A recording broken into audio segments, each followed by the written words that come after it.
Hello and welcome to another Back to Jerusalem podcast. I'm Eugene Bach, your host for this time, and I'm coming to you live on delay from somewhere within the borders of Sweden. It's been a minute since I've done a podcast. I've been kind of doing a little bit less podcast this year, and the main reason why is that I've been doing more listening than talking. I've been doing more reading and writing than I ever have. I'm working on a couple of projects right now that I'm super excited about. I have 3 books that are coming down range that I'm writing. One is about Robert Morrison. If you haven't heard about Robert Morrison, wow. This is an amazing man of God that was used in China. He's somebody that you should know about. I mean, I understand. I'm biased. What you're about to hear, here's a warning. This is going to be a bias comment, but I still believe it's kind of true. I know that it's biased, but I think it's true. If I ask who was the first missionary to Hawaii? Nobody really knows that. Who was the first missionary to bring the gospel to the UK? To Sweden? To Gibraltar? Nobody really knows. But if I ask you, who was the first person to bring the gospel to China? Why we know that, I don't know. Maybe it's because it's the most populated country in the world. Maybe because it has more people that were unreached than any other nation in the world. Most people that know missions and Christianity, if you know anything about missions, you probably have heard, let's just put this out there. You've probably heard, right? The names Hudson Taylor, Corrie ten Boom. You've heard the names of like William Carey and these missionaries that have gone out before and they've preached the gospel in different lands. Most people have heard of Hudson Taylor, and most people have heard of Robert Morrison. My wife actually went to Morrison Academy in Taiwan. It's a school in Taiwan that is named after China's very first missionary, Robert Morrison. Robert Morrison was not just the first Protestant missionary to China, he was the first person to translate the entire Bible from English into Chinese. How crazy is that? I mean, there's a lot of languages out there that are pretty impressive to be able to translate the Bible into those languages, but it's really something special when you translate the Bible in it, because people know that the Chinese language is a tough one. There was a person who came alongside Robert Morrison and helped him translate the Bible. And when he first started learning Chinese, he said this. His name was William Milne. And William Milne was a missionary from the UK that came to assist Robert Morrison, the second Protestant missionary to ever come and serve in China. And he worked right beside Robert Morrison and helped him translate the Bible. And he said this, quote, "Learning the Chinese language requires bodies of iron, lungs of brass, heads of oak, hands of spring steel, eyes of eagles, hearts of apostles, memories of angels, and lives of Methuselah." This is what he had said because he really feels that, everything that he said, most people have that same intimidation. They know, like, if you're going to learn a new language, why not it be Spanish if you speak English, or German, or French? You don't want to go something so foreign like Chinese. When people hear that you speak Chinese or you've been learning Chinese, you've been learning how to read or write Chinese, there's a certain respect that you get. Anyway, the very first missionary to translate the Bible into the Chinese language was Robert Morrison. What a task. He didn't grow up speaking Chinese. In fact, the time where he learned Chinese, it was illegal for a Chinese person to even teach the Chinese language to a foreigner.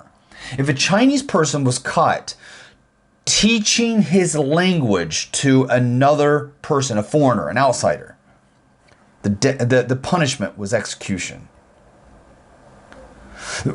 before Robert Morrison even printed the entire Bible into the Chinese language, the Emperor of China was getting word of Robert Morrison and sent out an edict to all of China saying anybody caught purchasing, selling, publishing, printing, distributing the Chinese or Christian materials in the Chinese language would be executed. So he's the very first missionary. Robert Morrison's the very first missionary to ever serve in China. The reason I'm writing a book about him is that when I was doing research for this amazing new kind of thing that we're doing, I want to tell you a little bit about it here in a minute. I'm getting into something that is a little bit longer than I wanted to get into, just because I have other podcasts for this. I really got to tell you what's happening with Amazon. But let me first just share with you, really quick for our listeners, that we have a couple of books that are coming out. One is about Robert Morrison. Why about Robert Morrison? Is because this new thing that we're doing is going back and finding these old stories. I talked a little bit about it in Chasing Legacy, a film series, a new film series that we're working on. We're kind of taking a little bit of a hiatus this year so that I can do more reading, writing, researching on this subject so that we can do better filming for next year. But when doing research on probably one of the most prominent missionaries in history, Robert Morrison, nothing's really been written about him for like 100 years. And the things that have been written about him are kind of like a pamphlet, not even a proper like biography. So we're going to write a biography about Robert Morrison, doing it right now. Should be done within the next couple of weeks, the first draft anyway. So the first draft should be done in the next couple of weeks, and then it will go to edit, and then it will be made available to you online. We will be able to point you to the direction of that one, backtojerusalem.com, or on our new website, which is Underground Publishing House.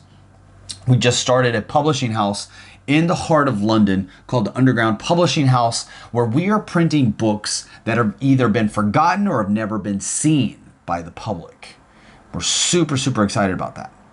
A couple other books that I'm writing right now is a book about a Pakistani Christian woman who was persecuted. Her name was Shagufta. She was thrown in prison for 8 years, served right beside Asia Bibi in Pakistan for doing nothing more than being accused of sending a text that was blasphemous against the Prophet Muhammad. Problem is, she's illiterate, wasn't able to read or write, which was provable in court, but the people didn't care. The mob rule had their say, and she was put on death row and sentenced to be executed. Her story, powerful, powerful story, which highlights some of the problems with women in Pakistan. I've been waiting to write a book about the situation for Christians in Pakistan forever. Now I'm able to. Also, the next book. Oh, this is going to be a good one. Basically, this is Jason Bourne meets Robert Morrison. A missionary and a secret agent all at one. He's amazing. The youngest officer ever in the Iranian military, in Iranian history. Also a grandson of an Ayatollah.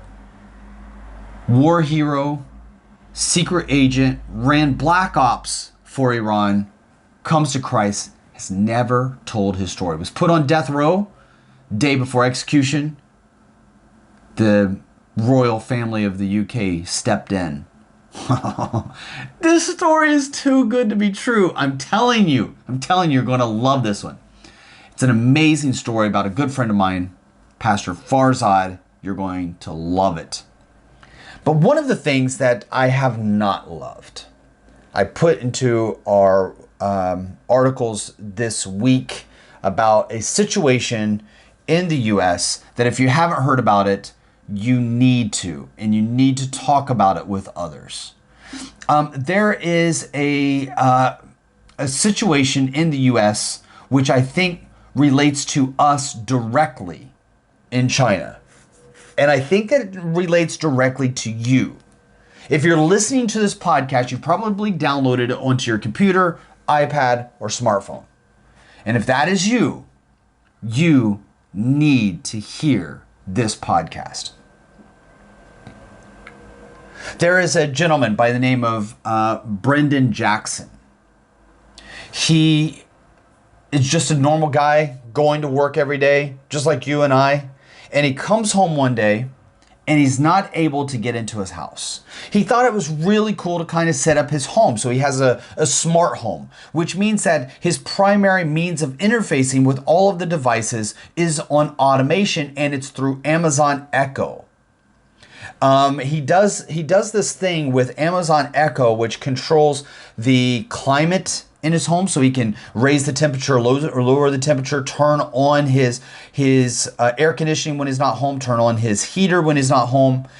He can do visual monitoring of different devices. You know, after he leaves, he can check, did I leave my iron on? Did I leave the toaster on? Is the microwave on? Is the oven on? Is the stove on? He can monitor those things through his Amazon Echo device or via Alexa.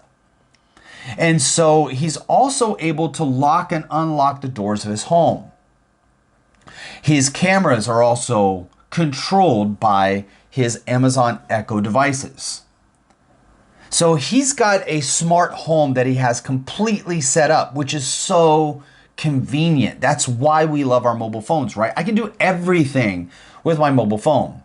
I'm doing this podcast right now with my mobile phone. I don't have any special device. I don't have a really fancy, sexy microphone, you know, as you often see in videos. I don't have a special desk. I don't have a special room with neon lights in the background, as you know, like some of the more hardcore podcasters.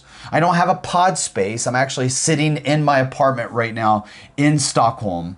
I'm using my phone. And I'm using a simple microphone that I've just plugged into the USB port, really cheap one, just to be able to get a better sound so I can move around. I've got it clipped on to my shirt so I can move around and talk for a little bit without you having the distance of me in the background or me up close. So the way that I'm able to maintain kind of the distance between my mouth and the microphone is just clipping it onto my shirt. But it's my phone.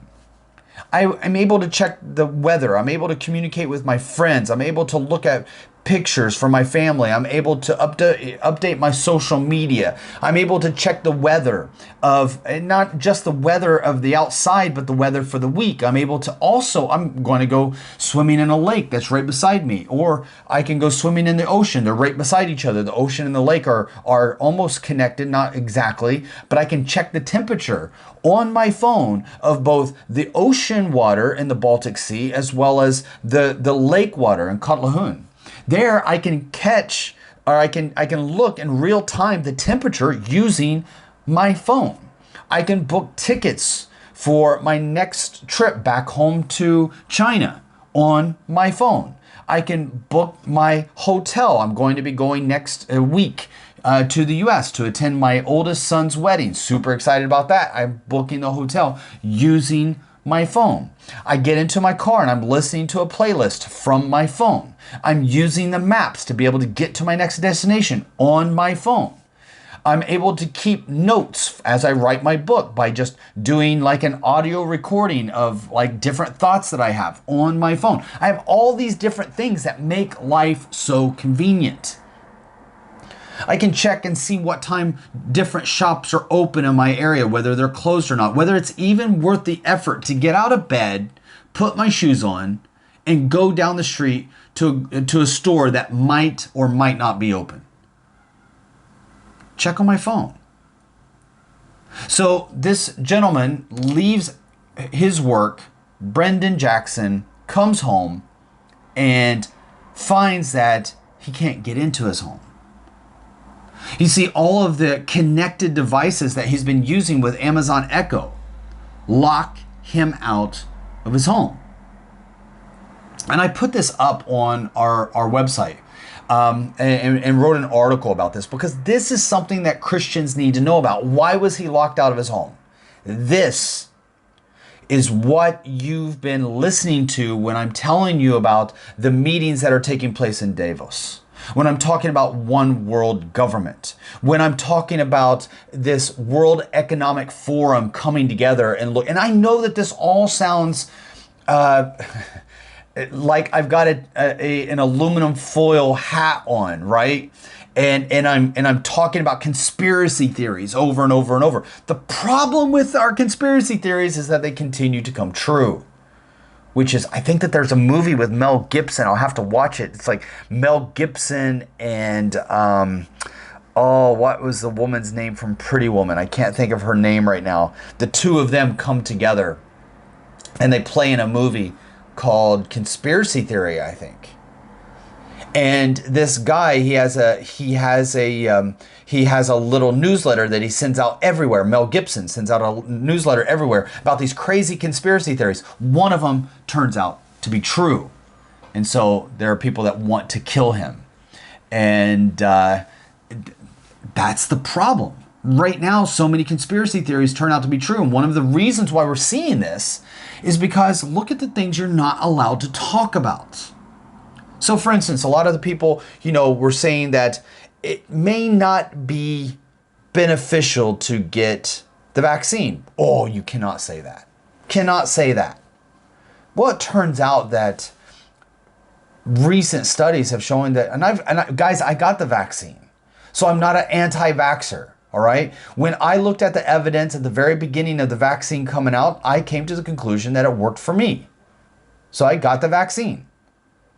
Now, looking back on the data, I don't think I ever needed the vaccine. And in fact, the data points out that I didn't. Not for me, not for my age, not for my health. I needed it for travel.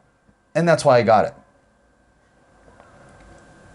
When we look at the virus possibly coming from China, which is what we said from the very beginning, from a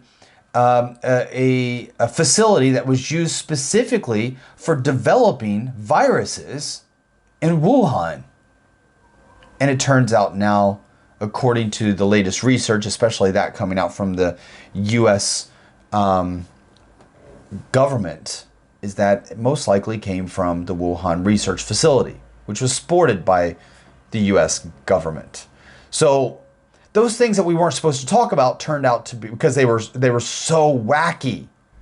Wacky. If anybody said that the virus started from the virus research center in Wuhan, we're wacky. Of course, it came from bat soup.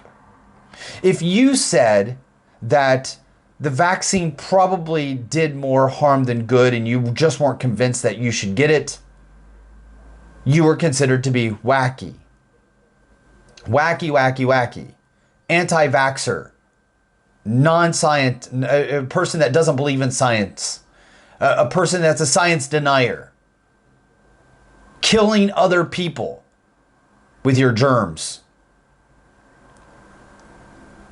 So when we see this kind of environment raise up, the reason why I want to bring up this specific case where we see a regular person that has gotten used to a convenient life where he has installed Amazon Echo in his home to control all of the different features. He's kind of cutting edge. He's a younger guy. He works for Microsoft, by the way. Comes home from his job at Microsoft.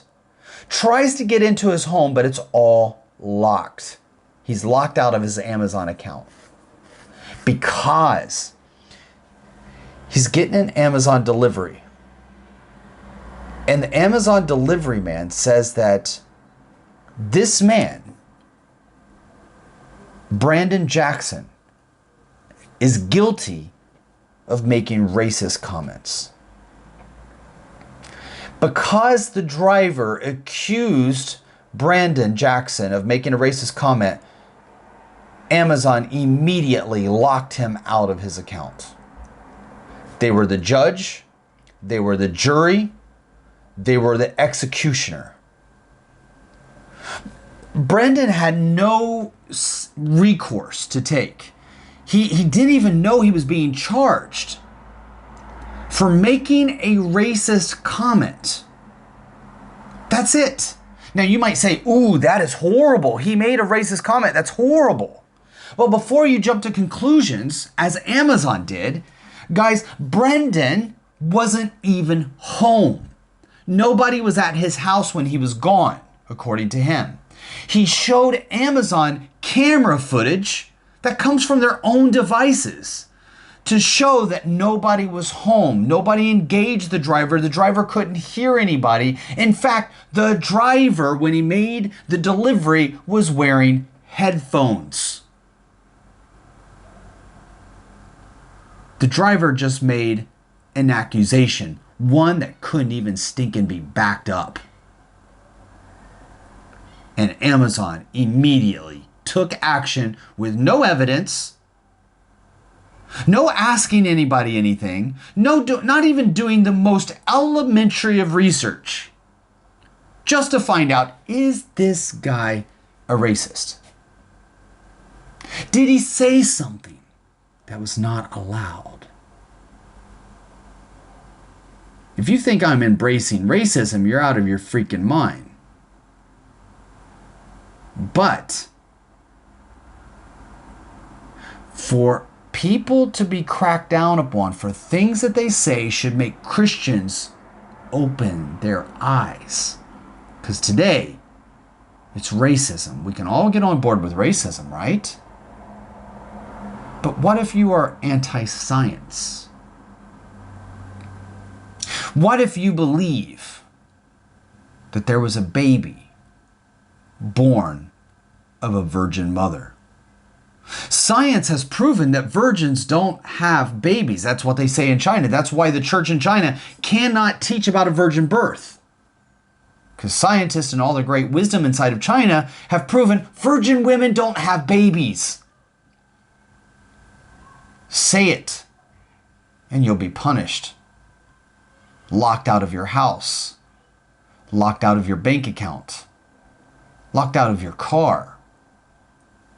What happens when everything around us becomes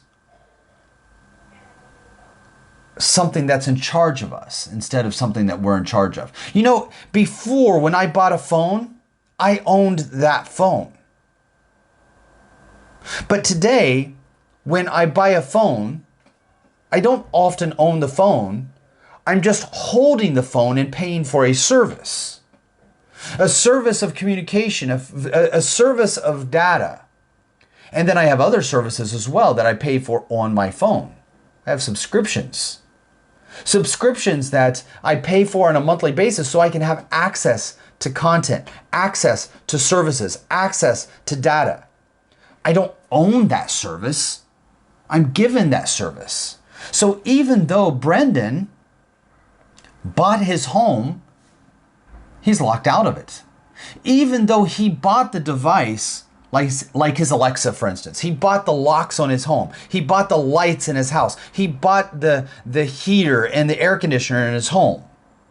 But those devices are no longer owned by him. You know, just 20 years ago or 40 years ago, if I bought a toaster, the toaster belonged to me, no matter what I said. I could say some of the most Hitler-based Nazi propaganda that has ever been said. I can say some of the most communist rhetoric. We need, by the way, to start synonymizing Nazism and communism together. What we always do is say Nazis are really, really bad and just leave it at that. Guys, communism has killed by multiples more than Nazism ever did, and more systematically, and for much more racist reasons than Nazism. A part of that line of tyrancy is not just Hitler. Hitler didn't stop it and he didn't start it. In that same shelf of the true trophy busts, if you will, of individuals that are living, working, breathing tyrants, among them are Fidel Castro, Mao Zedong. We have all of the communist leaders of Russia, from Stalin and Lenin, Pol Pot, Ho Chi Minh, Kim Jong-un, Kim Il-sung, Kim Jong-il.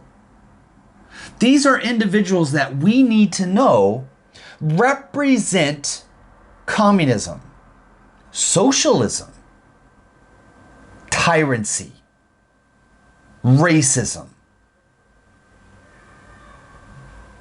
So Brendan was accused of racism. Here's the problem. Not only was he not home, not only was no one not home, not only did the delivery driver that accused him of being home and making a racist comment, not only was he there, not only was he not there, but even if he was there, the driver wouldn't have been able to hear it because the driver was wearing earphones. But not only that, Brendan Jackson is black. He's an African American. The chances of him living in a predominantly black neighborhood as a black guy, making an anti-black racist comment is probably quite low. Amazon didn't even look into it. Took about a week for them to get it sorted out. Took minutes for them to shut down and block him out of his account. Took a week for them to rectify the situation. What if it's no longer about racism? What if you make a comment that is sexist? What if you say our Father God instead of our Mother God? What if you are offensive by saying that God made us in His image and that we were made perfect in His eyes? Some way to insinuate that maybe you were not born the wrong gender, but you were born exactly who God wanted you to be. What if you say crazy things like homosexuality is a sin and killing babies is wrong? You see, when we start talking biblical language, it does not coincide with the language of today. And in fact, if you look around, you'll see that we live in a world that is getting much more aggressive towards Christianity than ever before. And when we have our lives encapsulated in devices that control our access to things that are essential for life, we need to open our eyes. Before, I could have money in my home. Now my money's on my phone.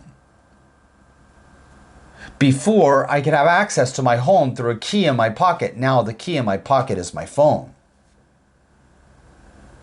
We're quickly moving into a world where our biometrics is making up the access of things that we need into things that are a part of our daily lives.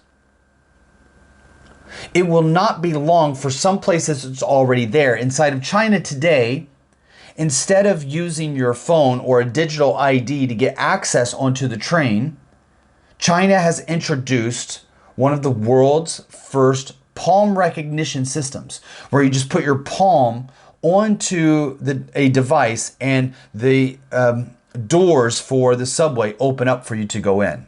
You can buy food, drinks, and have access to transportation just on a scan of your palm.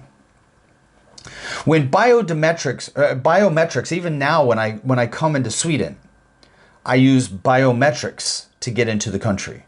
I don't talk to a person, I don't look at a person. I walk up to a machine, I scan my passport, the machine then scans me, scans my face, scans my eyes, and then I walk in. Biometrics helps me get home to China, where when I arrive, I scan my ID card and then my thumbprint, and then I can go into the country. Biometrics is becoming more and more a part of our daily lives to allow us to access to many different things. Before long, we will start seeing it to have the only way to access our bank accounts, the only way to access our homes, the only way to access our car, maybe the only way to access our water faucets, to turn them on, turn them off. might just be us merely touching something or saying something.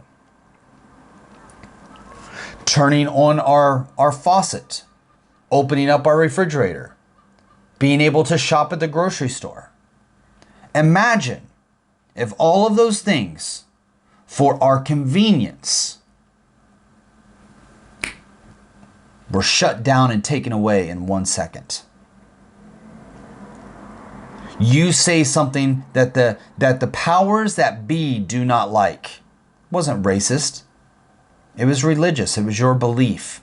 You believe that Jesus Christ was born of the Virgin Mary.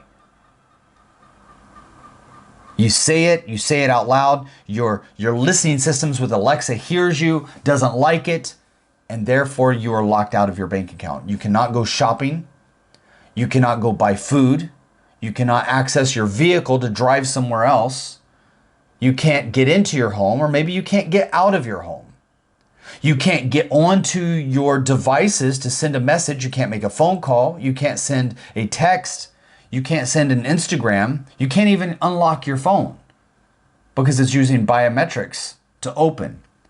And the powers that be have deemed it that you cannot have access to those devices. The good thing about Brendan Jackson is that he had a backup system. Because he works for Microsoft, he often provided his own services or integrated his own services. So he was able to bypass Amazon. But he shared his story with the rest of the world. I'm so glad he did. To be able to show people what happens when we give companies like this so much power.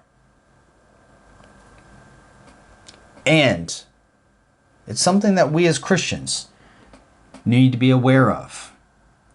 Because as we give more power of our lives over to the powers that be, the more we are allowing the masses to dictate what we can say, what we can't say, what we can think, what we can't think, in a 1984 scenario that not even 1984 knew how to predict.